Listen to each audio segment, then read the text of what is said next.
Halo semuanya, kita lanjut di fotografi untuk materi kita minggu ke-10. Dan di sini saya mau langsung ngomongin tentang eh, makanan dan mainan. Dan di sini saya juga bakal kasih tahu tips dan triknya dari pengambilan gambar tersebut. Nah, saya akan mulai dari food photography dulu. Di sini kita bisa lihat foto makanan. Namanya aja sudah foto makanan, maka otomatis ya kita memotret makanan, gitu ya. Tapi eh, food photography itu sebetulnya ada banyak hal di belakangnya dan bukan cuman hanya motret makanan doang. Di belakang itu ada ilmu lagi yang disebut dengan ilmu merchandising sama food styling sebetulnya. Merchandising itu nanti saya bakal bahas, tapi itu secara permukaan. Merchandise itu kan barang ya. Merchandising itu kan cara menata barang sebetulnya gitu. Kalau food styling maka penata makanan sebetulnya. Ya, merchandising pun ada di food styling sebetulnya. Tapi secara lebih spesifik, tentunya food styling khusus untuk kemakanan. Saya mau nunjukin dulu apa aja yang ada di industri. Ada satu orang ini, misalnya Carl Warner, kamu boleh coba ikutin juga Instagramnya, Carl Warner Official. Dia sering banget menggunakan bahan makanan di sini untuk menggambarkan landscape ya. Jadi lumayan menarik nih cara dia menyajikan bahan makanan untuk difoto. Dan di sini juga saya tinggalin videonya, kalian boleh coba tonton. Ini orang udah melakukan banyak project dan iklan, terutama untuk bahan makanan dan produk-produk untuk iklan di Amerika. Salah satunya yang saya ingat adalah saus tomat yang merek Heinz. Itu juga kalau nggak salah dia yang bikin. Terus di tempat-tempat lain, kita ngomongin misalnya merek terkenal tuh Christian Louboutin gitu ya. Si pembuat sepatu itu yang asal Prancis. Penting sekali untuk mereka kadang-kadang merombak bahkan toko mereka. So, kita ambil contoh misalnya dia punya campaign tahun ini yang bertemakan apa gitu ya. Itu tampilan tokonya bisa aja dirombak. Kacanya dirubah jadi bentuk apa, etalasenya jadi bentuk apa gitu. Bahkan mereka akan meluncurkan campaign sendiri ketika misalnya mereka punya produk-produk yang sifatnya lebih untuk tema-tema yang lebih abad pertengahan atau lebih ke abad ke-18 seperti gambar yang ada di sebelah kanan kalau kalian lihat. Pasti kalian ingat lagi dong lukisan-lukisan barok ya di situ. Konsep-konsep memento mori dan apa segala macam. Itu kan secara bawah sadar kalau kita baca secara semiotikanya, secara estetikanya jadi lumayan dalam gitu. Gimana produk itu bisa disandingkan dengan memento mori gitu kan. Konsep ingat bahwa kamu akan mati. Bisa aja dia jadi ngomongin barang-barang kayak ide bahwa hidup kamu pendek, beli sepatunya, walaupun mahal gitu kan. Itu sangat-sangat bisa secara level semiotika dan apalagi pada level bawah sadar itu bisa terjadi gitu ya. Tapi yang saya mau tekankan di sini adalah sebetapa pentingnya campaign dan tema visual. Jadi saya justru malah mengencourage gitu kalau kamu motret makanan gitu ya, boleh coba dipikir mau dibikin seperti campaign apa gitu. Itu juga boleh gitu kan. Ya, saya tidak maksudnya mendorong kalian untuk jadi harus dipotret seperti demikian rupa gitu. Kamu harus nyari buku bekas dan tengkorak dan lain sebagainya. Astaga, susah gitu ya. Tapi dengan benda-benda yang ada di sekitar si makanan atau produk atau apapun yang kamu potret itu, sebetulnya mereka sudah menjadi simbol, ya kan? Dan simbolisme itu berbicara sesuatu, dia punya makna, dia punya pesan jadinya.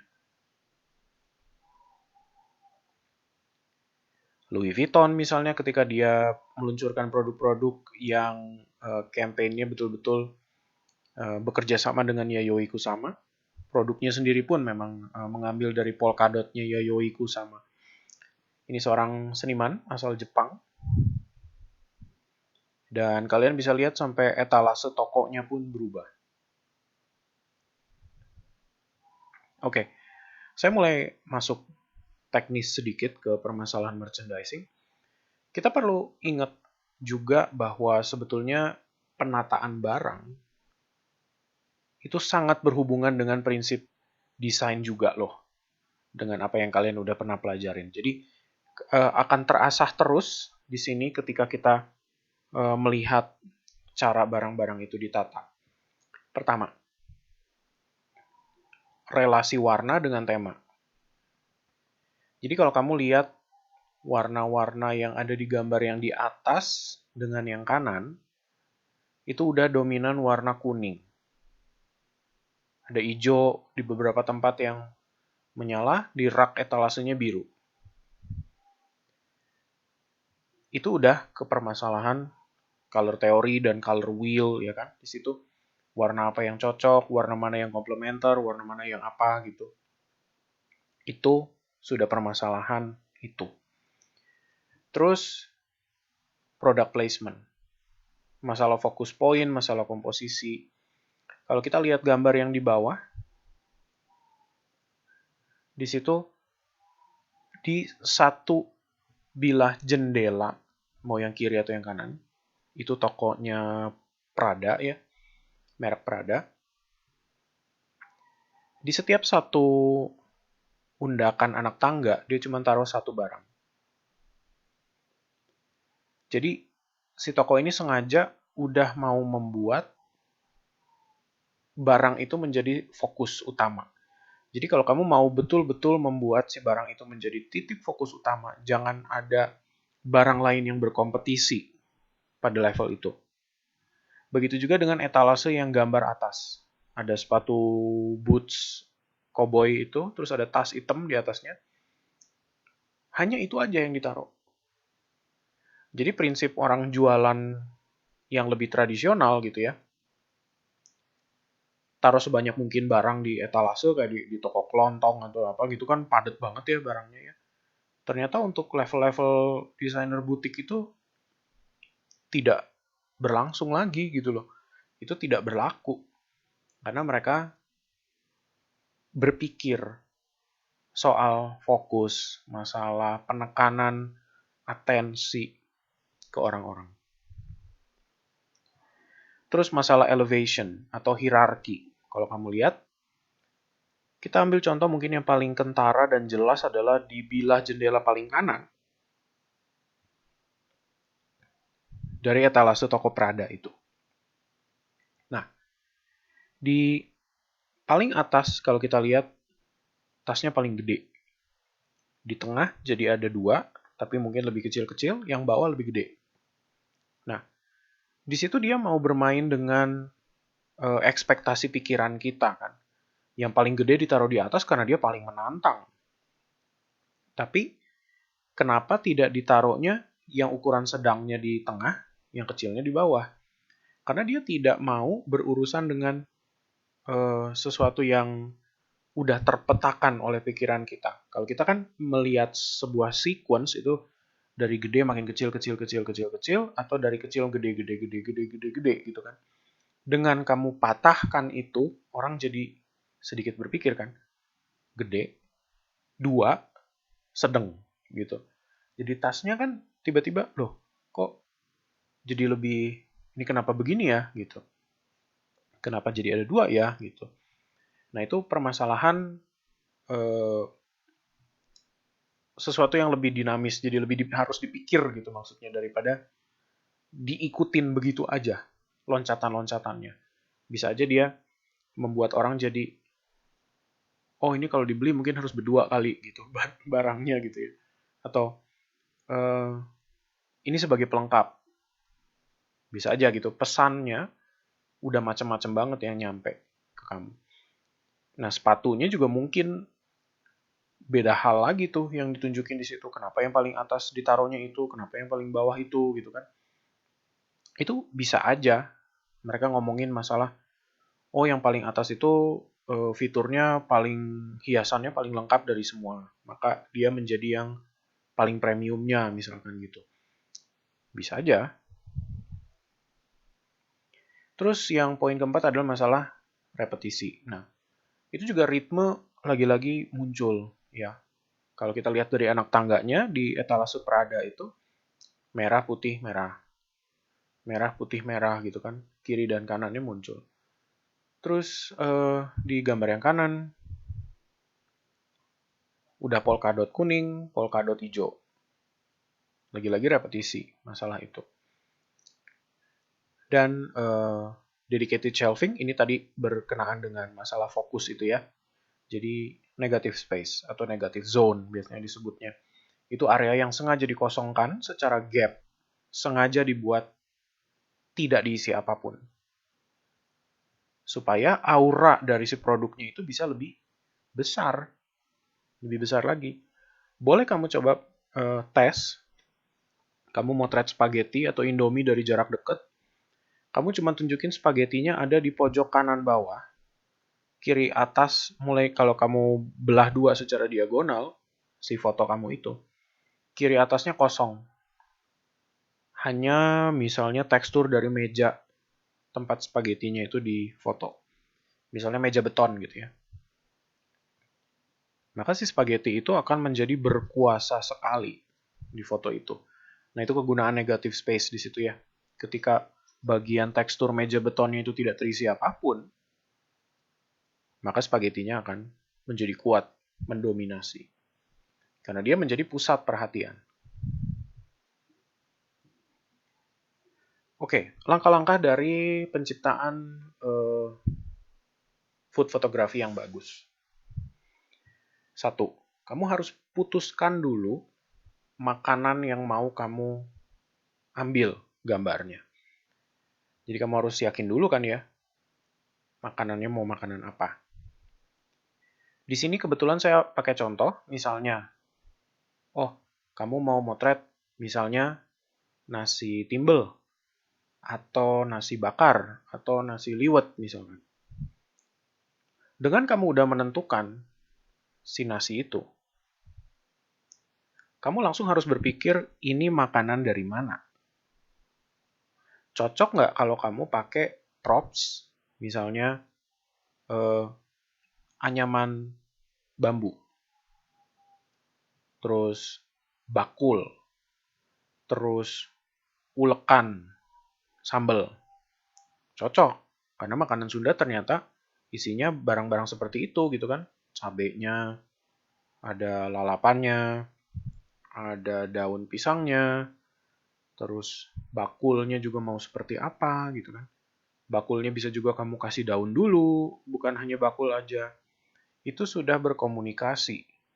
Ketika barang-barang tambahannya kamu perlakukan seperti itu. Yang ketiga, jangan langsung nafsu untuk mikirin dekorasi. Walaupun tadi di atas saya udah bilang gitu, temanya kira-kira apa. Simpen dulu di pikiran kamu, apa yang nanti memungkinkan untuk kamu pakai. Dalam keadaan sekarang mungkin yang kamu harus mulai pikirin adalah di rumah saya punya apa ya yang saya bisa pakai supaya tidak usah beli lagi. Nah, kalau saya sih mengencourage begitu ya. Jadi di tengah keterbatasan kita coba berkreasi dengan apa yang udah ada. Yang paling penting, kalau untuk assignment terutama, pikirin dulu aja, si makanan itu enaknya diambil dari mana ya, dari sudut mana ya. Jadi kalau misalnya di gambar ini, bayangkan cabai, sendok, terus bakinya, backgroundnya, ada pala, ada segala macam itu bumbu-bumbu, hilangin dulu.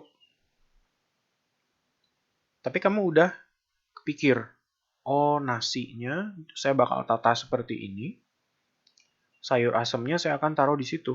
Nah, berarti kan kamu udah kebayang nih, oh ini untuk assignment saya potretnya gini dulu aja. Nah, itu yang saya minta. Jadi memang kamu ambil 3 foto nanti, hanya pada level basic penataannya dulu. Nggak usah didandanin sampai rame banget. Begitu aja dulu. Nah, dari situ nanti baru kita upgrade di ujiannya.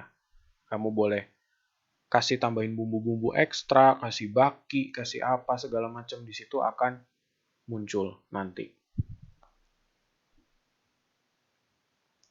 Ketika udah, baru nanti kamu harus pikirin pencahayaannya dari mana ya.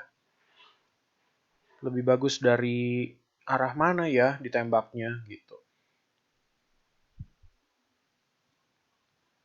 Nah, untuk makanan, ini istilah-istilah yang berlaku. Jadi kamu boleh mencoba motret makanan dari 0. Jadi ada posisi di situ ya, ada 1, 2, 3, 4 ya nomornya di sini. Boleh coba lihat kalau kameranya ada di level paling bawah, maka dia hampir rata dengan si makanannya sendiri. Terus ada 10 sampai 20 derajat, itu yang disebut tilt. Di 45 derajat itu yang disebut slanted. 90 itu yang dari atas. Itu yang biasa disebut flat lay. Jadi betul-betul kelihatan datar dari atas meja.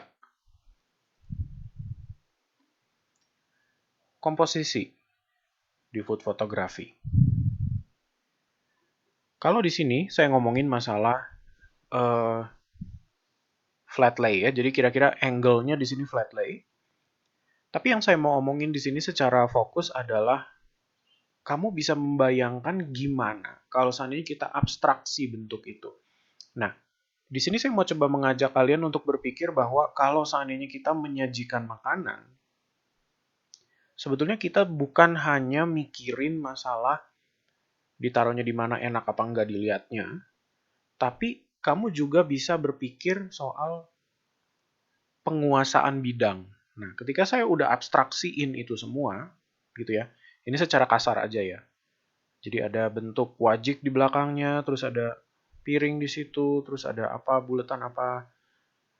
Itu mewakili planning kamu gitu. Jadi sebetulnya sebelum kamu mulai melakukan penataan, kamu bisa mulai berpikir mau komposisi macam apa ya.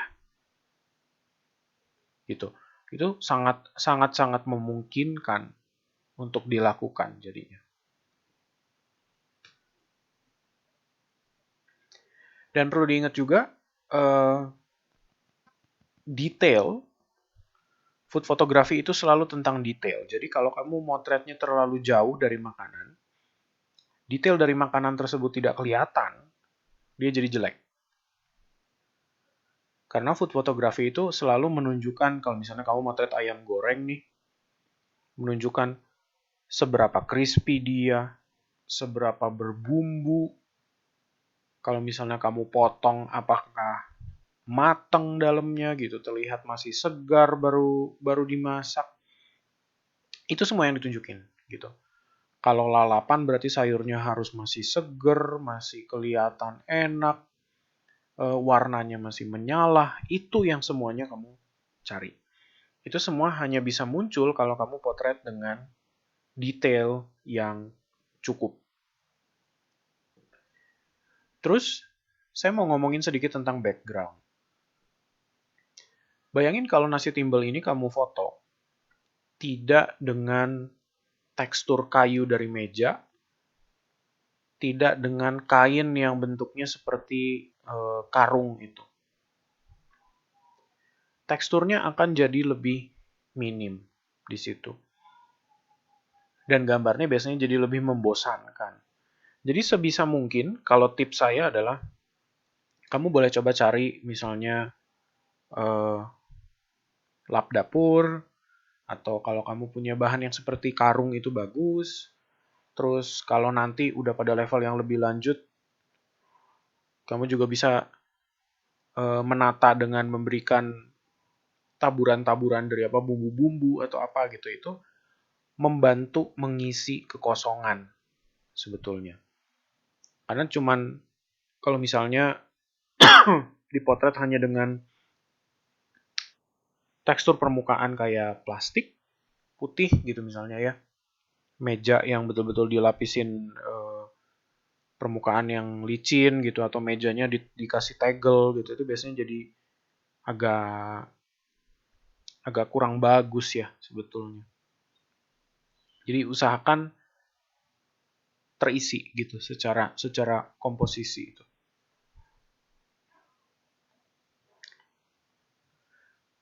Terus memframing makanan. Makanan sebetulnya butuh detail tentunya, saya udah sebut tadi ya. Dan jangan takut untuk memotret makanan, memotong sedikit. Jadi contoh yang paling kelihatan adalah gambar yang ada di kanan bawah. Kalau kamu mau lihat. Di situ fotonya tidak diambil betul-betul satu mangkok penuh. Mangkoknya semua. Yang terjadi kalau kamu ambil mangkoknya betul-betul ada di tengah, satu gitu ya. Gambarnya boring banget. Membosankan sekali. Tidak akan menarik karena kelihatan semuanya, kelihatan balance, dan ya terlalu polos gitu. Framing aja kadang-kadang sudah membuat sesuatu foto makanan itu bisa jadi menarik. Di sini, trik seperti rotasi, cropping yang lebih dekat, itu jadi penting banget. Seperti contoh rebusan sapi itu stew yang ada di kiri, foto yang ada di kiri. Kalau kalian lihat, dia menunjukkan penuh piringnya. Tapi yang terjadi adalah dia menempatkan si piring itu di garis junction rule of thirds yang ada di sebelah kanan. Dan jadi titik berat dari si satu komposisi itu, kalau kita bayangin itu sebuah papan gitu ya, dia akan lebih berat condongnya ke kanan bawah. Jadi kalau meja tuh mungkin di kanan bawahnya tuh ada benda yang berat yang ditaruh gitu ya. Jadi dia seperti kayak mau tumbangnya mejanya ke kanan bawah. Nah itu jadi lebih menarik untuk dilihat karena mata kita tertujunya ke kanan bawah dan bukan hanya di tengah.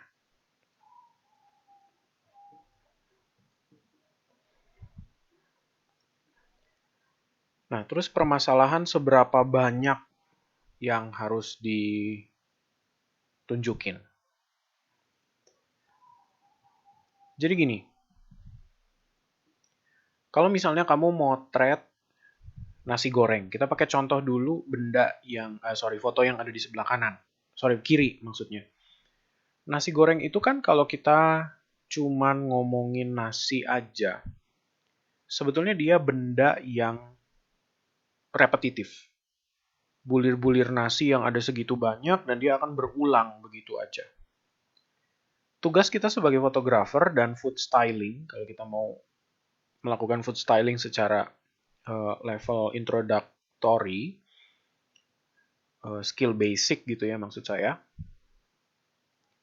kamu bisa mulai memikirkan apakah mau dipotong, jadi permasalahan cropping tadi. Kalau nasi gorengnya sifatnya repetitif dan tidak terlalu banyak campuran, maka kamu potong nggak apa-apa. Karena orang melihat sebagian pun mereka udah bisa nebak bahwa, oh ini nasi goreng. Gitu. Tapi kalau kasusnya seperti gambar kita yang di sebelah kiri, nasi gorengnya akan lebih nikmat dilihat kalau seandainya, oh ada udangnya, ada tomatnya, ada timunnya, ada telurnya, ada bawang gorengnya, ada potongan daun bawangnya misalnya. Itu menjadi, oh ini jangan dibuang nih gitu. Justru harus ditunjukin semua. Karena pengulangan dari si bulir nasi itu tiba-tiba pecah gitu kan. Ada benda lain ternyata di sekitar-kitar itu yang membuat dia menjadi lebih menarik. Nah, Jadi permasalahan seberapa banyak yang ditunjukkan dan apa yang ditunjukkan, kalau seandainya dia sudah ada barang yang bukan barang yang berulang dan sama gitu ya, maka tunjukkan semuanya. Nah, kalau misalnya kita ngomongin seperti spaghetti gitu ya, spaghetti kan kalau kita lihat unsurnya secara visual jadi cuma dua, cuma si mie spaghettinya, pastanya, dan daging giling dengan saus tomatnya itu. Sampai situ kan dia habis gitu. Kecuali kamu kasih lagi gitu ya, kamu kasih kemangi lagi atasnya, kamu kasih apa. Maka oke, itu menjadi ada sesuatu yang lain lagi. Tapi kalau kamu hanya melakukannya seperti itu, hanya pasta dengan daging giling dan saus tomat, maka ya itu benda yang repetisi gitu, hanya mengulang-ulang gitu kan. Jadi tidak perlu ditunjukkan semuanya. Orang saya udah tahu itu apa gitu. Udah bosan malah jadi ngelihatnya. Mendingan tunjukin detail kalau misalnya ada pengulangan.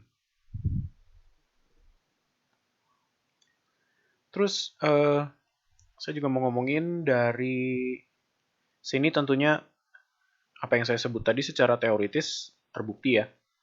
Kayak misalnya kamu motret nasi goreng ini, maka lihat tekstur mejanya. Dia menjadi menarik. Jangan sampai pakai benda yang polos. Dia akan jadi kurang bagus. Di sini menjadi tekstur, walaupun kelihatannya jadi agak kasar sedikit gitu ya, tapi kelihatannya jadi lebih dekoratif kalau untuk difoto. Terus cahayanya, kalau kita lihat dari kiri atas, ditembak ke kanan bawah. Nah ini sepertinya bisa jadi cahaya dari jendela. Jadi pastikan trik ini juga diperlakukan. Kalau kamu nggak punya center sumber pencahayaan apa yang bisa dipergunakan, cari aja tuh waktu-waktu siang atau apa yang cahayanya betul-betul bagus itu di rumah kamu. Jadi kamu harus perhatiin dari arah jendela mana yang kamu bisa pakai. Nah dari situ mungkin tarik dulu meja, pinjam dulu meja sedikit, mejanya kamu apain gitu ya. Kamu kasih papan dulu atasnya, terus kamu cat atau apa. Nah itu akan jadi lebih menarik nanti kelihatannya. Terus kita bergeser ke sebelah kanan. Di situ ada gambar steak, ya, daging. Dan di sini juga sebetulnya diberlakukan hal yang sama. Dia motret steak ini kira-kira ada di atas besi panggangan yang apa? Griddle itu namanya. Besi panas yang seperti teppanyaki itu ya. Di sini tentunya udah jelas dagingnya menjadi pusat perhatian, ya kan? Steak akan terlihat menarik kalau seandainya ada area-area yang terlihat sedikit terbakar, sedikit lebih hitam. Itu udah kelihatan ada, kita bisa bayangin bahwa oh itu tempat-tempat di mana rasa berkumpul, terkaramel, dan lain sebagainya. Bahasanya udah jadi seperti itu. Semua bawang, jamur, dan apa yang ada di sekitar-kitarnya itu semua hanya menjadi hiasan. Sifatnya gitu. Di pojok kanan dari daging itu, kanan atas, ada lagi tanaman itu yang namanya sage kalau saya nggak salah secara bumbu. Di situ dibuat sage-nya lebih berdiri secara vertikal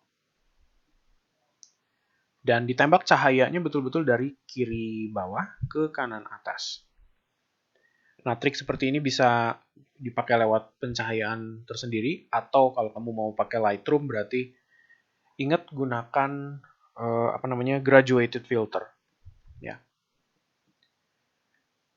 Komposisi daging ini menjadi enak, steak ini, karena seru. Serunya maksudnya lagi dimasak nih, panas gitu.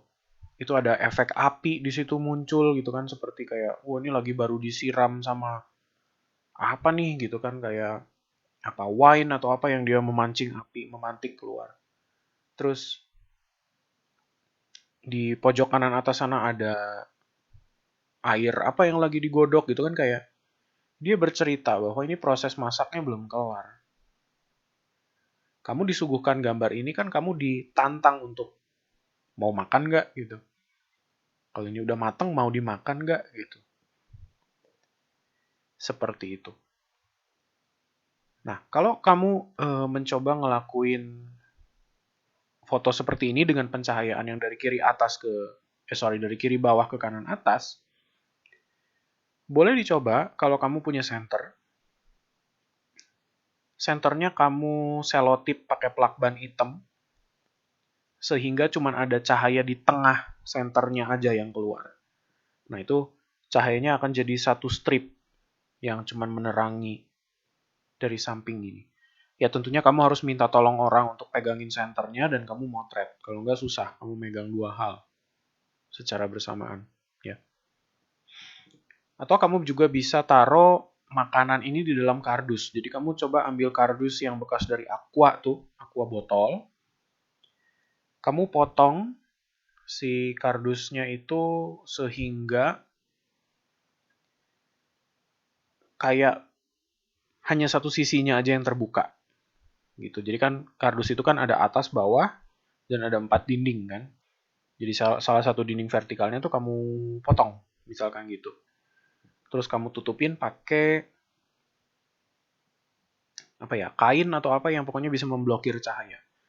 Jadi sebetulnya foto ini adalah betul-betul gelap, tapi cahayanya hanya menembak dari satu sumber. Nah, itu yang bikin dia disebut nanti dark photography, dark food photography di situ. Nanti saya bahas di belakang itu apa. Terus masalah color temperature di food photography.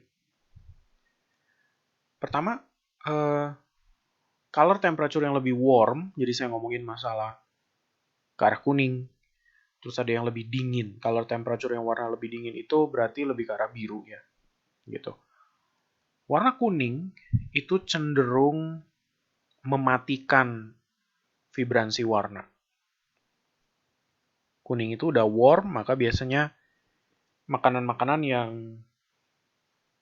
sifatnya panas, hangat, dia cocok untuk kamu taruh di warm temperature. Walaupun saya nggak bisa pukul rata semuanya, tapi biasanya seperti itu.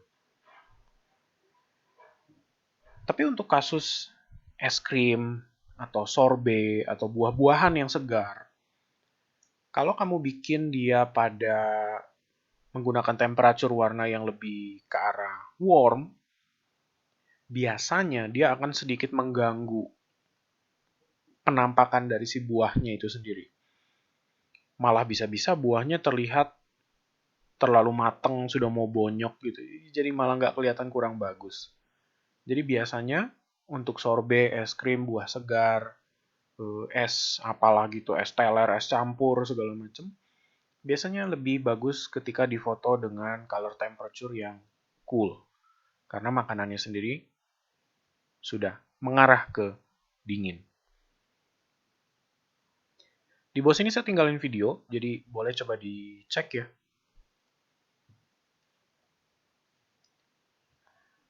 Nah, food photography secara framing kamu perlu perlu eksploitasi 3 hal ini. Biasanya untuk mempelajari angle apa yang bagus, kamu boleh mencoba dulu motret close up shot. Jadi memang langkahnya kamu pelajarin dulu si makanan itu, diambil dari titik dekat yang menarik apa gitu. Burger ini misalnya. Yang bikin dia menarik banget karena itu udah ada saus di situ. Tapi ada lagi tuh bawang-bawang goreng yang bikin dia lebih menarik lagi gitu. Lelehan saus itu plus bawang-bawang goreng yang ada. Dan ini hanya bisa muncul kalau kamu ambilnya close up. Kalau lebih jauh, nggak akan kelihatan.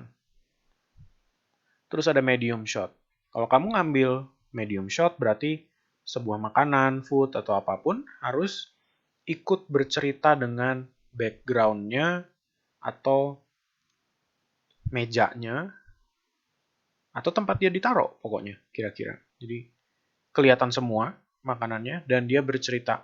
Si background dan tempat ditaruhnya itu yang justru memperkuat citra dan memperkuat impresi dari si makanannya itu sendiri.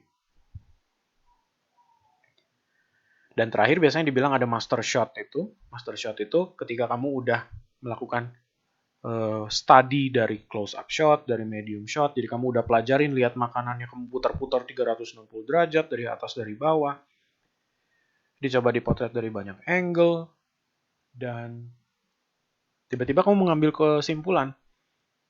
Master shot-nya adalah begini karena saya mau nunjukin di sandwich itu ada telurnya, ada acarnya, ada dagingnya, ada apanya, dan itu harus muncul gitu. Kamu berpendapat begitu. Maka oke, itu yang saya mau lakukan. Maka ambil gambar itu. Nah, master shot itu definisinya satu yang paling menjual gitu dari si makanan itu.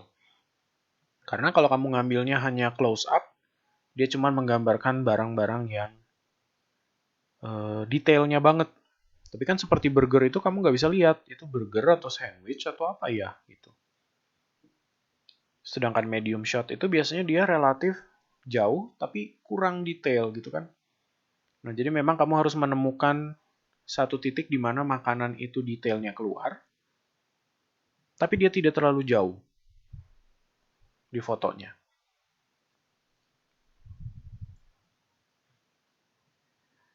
Nah, kalau kamu motretnya misalnya hal sesimpel donat gitu ya. Donat kan mau kamu gimanain lagi gitu. Kamu bisa sajikan donat dalam jumlah yang banyak, saling tumpuk-menumpuk, atau kamu bisa menunjukkan donat pada level yang detail sekali. Sampai seperti di sini kamu bisa lihat butir-butir gulanya. Gula dengan kayu manis ini sebetulnya cinnamon donut. Kelihatan. Nah, begini aja dari cahaya yang agak diffuse, kita udah bisa melihat bahwa cahaya bisa jadi lebih soft kalau kamu ngambilnya dari jarak yang dekat. Contohnya juga seperti ini. Saya pernah ambil satu foto makro pada level deket banget. Dan ini sebetulnya mataharinya terik banget lagi itu. Tapi daunnya jadi soft tetap cahayanya. Oke, ini sih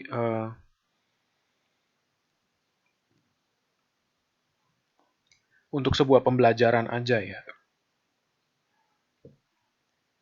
Karena kita nggak bisa ke studio, tapi biasanya kalau mau bikin cahaya yang lebih soft untuk benda-benda kecil, ya kamu bisa coba pergunakan alat-alat ini.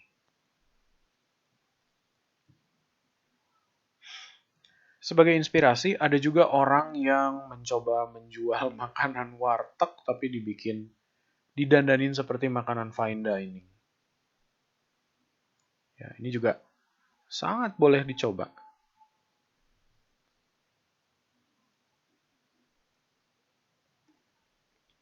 Oke, kita beralih sedikit ke toy fotografi. Kalau toy fotografi, kita ngomongin masalah diorama biasanya.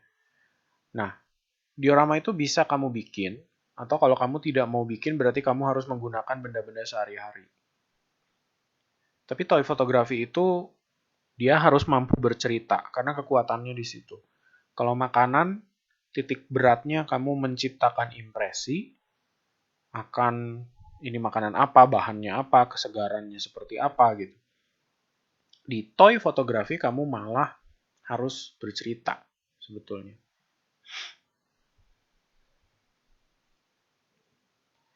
Nah, diorama itu seperti ini maksudnya. menciptakan background atau panggung untuk si mainan kamu.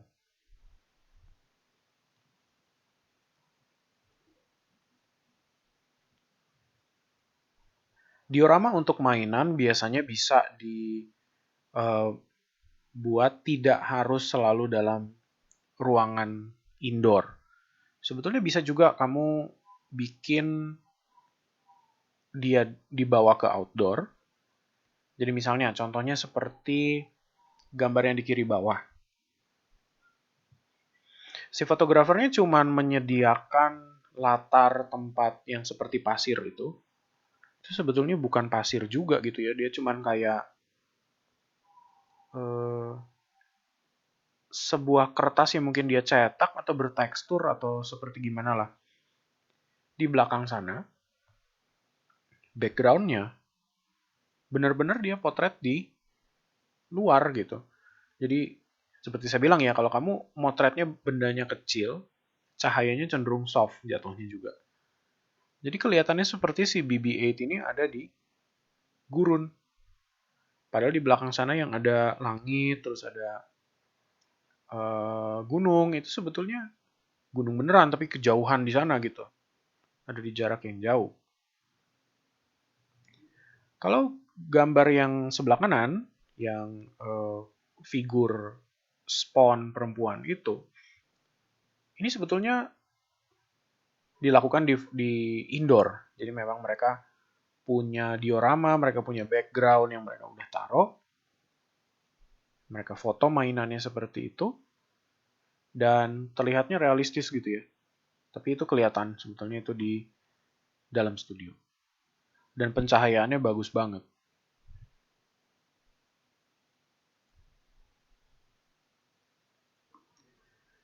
Nah, kalau kalian nggak mau melakukan semua itu, kalian bisa juga bikin si mainan itu berinteraksi dengan dunia kamu. Jadi, tolong abaikan tulisan yang di sini, yang di lantai 7 itu. Karena kita nggak bisa ke kampus. Eh, kamu harus pinter-pinter gitu, tergantung dari mainannya ya, lagi-lagi ya. Mau kamu pakai Lego sekalipun nggak apa-apa. Kalau kamu masih punya mainan-mainan itu, ya dipergunakan. Terus, seperti gambar yang di kanan, berarti kalau misalnya kamu mau bawa ke outdoor, ya pastiin sih mainannya bisa dipose pada level itu gitu loh. Ditumpuk-tumpuk sama batu, batako. Nah ini yang tadi saya bilang, mau coba bawa tanah-tanahan atau mau kumpulin daun kering, itu terserah kamu jadinya. Karena dia harus bisa menggambarkan sesuatu kan, bercerita ya jadinya.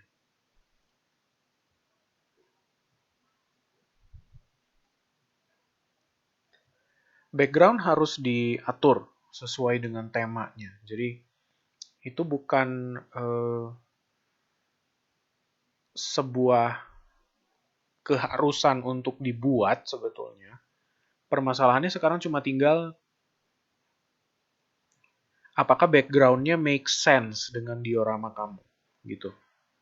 Kalau kita ngomongin masalah mainan berinteraksi dengan dunia nyata, jadi dunia kecil, dia hidup di dalam dunia kamu, ya background kamar kamu nggak apa-apa.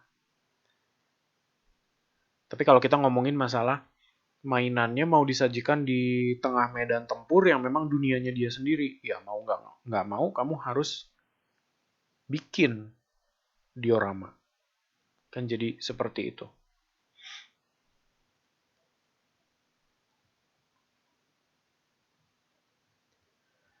Oke, nah kalau untuk setup diorama sebetulnya kamu bisa mulai mikirin apakah kamu mau coba beli pasir-pasiran, kayak misalnya di Rumah Bagus ya, namanya di sini ada toko yang untuk gift wrapping dan jual apa sih bahan-bahan untuk kado itu.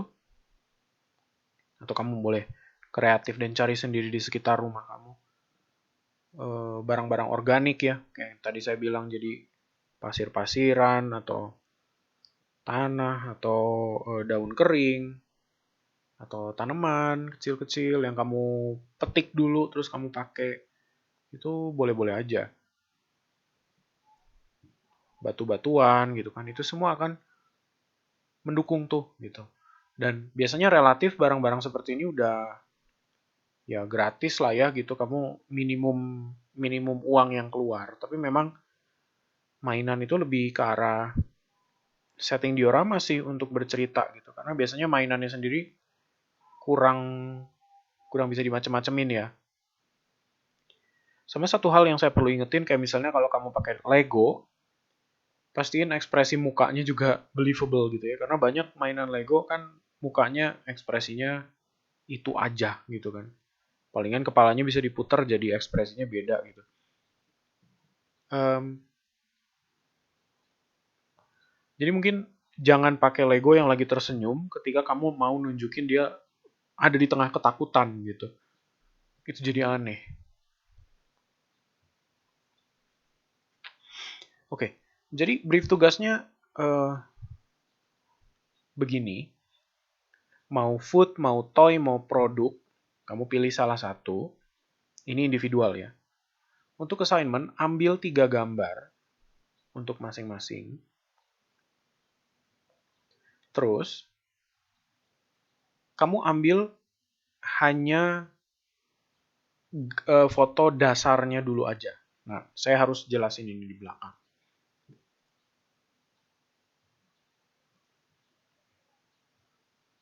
Terus kamu harus tentukan pose dasar atau plating atau komposisi. Terus kamu survei keadaan pencahayaan di sekitar rumah. Jadi saya pengen, ini waktunya agak lama memang. Tapi saya pengen kamu betul-betul mikirin secara detail di sekitaran rumah kamu. Pencahayaannya seperti apa, kalau seandainya menggunakan cahaya natural boleh, tapi jam berapa cahaya seperti apa gitu. Coba perhatiin cahaya di sekitar rumah kamu, apakah pas matahari terbit ada yang lumayan menarik cahayanya, atau di ke arah sore ada yang tembus dari kisi-kisi angin rumah kamu dan tiba-tiba jadi dramatis cahayanya gitu. Nah, itu yang kamu kejar, cahaya seperti itu.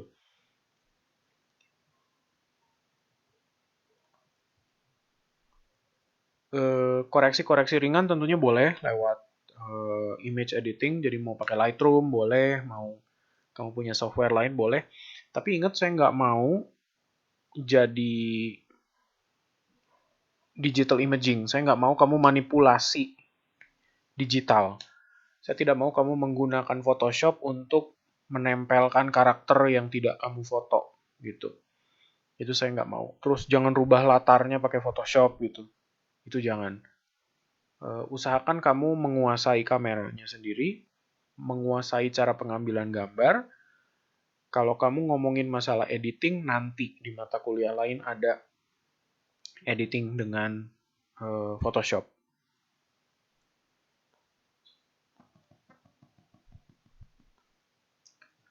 Oke, jadi tentunya ada perbedaan penilaian buat kalian yang punya kamera dan yang tidak. Nanti bakal saya survei, jadi supaya penilaiannya bisa lebih adil. Jadi buat kalian yang punya kamera, tentunya kamu bakal harus mikirin merchandising, plating, placement, setting kamera, dan pencahayaan. Kalau yang tidak punya kamera, berarti kamu pakai HP kan? Kalau kamu pakai HP, berarti kamu harus mikirin tentang merchandising, plating, placement, diorama, dan komposisi itu sendiri. Jadi tolong kejar di situ kalau kamu menggunakan HP.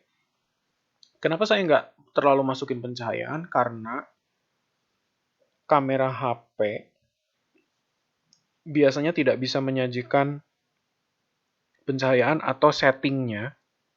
Saya nggak bisa pukul rata gitu. Kadang-kadang ada HP yang bagus, ada yang bisa ngatur sampai shutter speed dan lain sebagainya. Mungkin pencahayaannya kamu bisa atur. Tapi tetap dengan sensor sekecil itu biasanya penangkapan cahayanya nggak sebagus kamera beneran. Tetap aja gitu loh. Nggak peduli megapikselnya sampai ratusan sekalipun, tetap biasanya nggak bisa menyajikan pencahayaan sebagus sensor besar yang ada di kamera.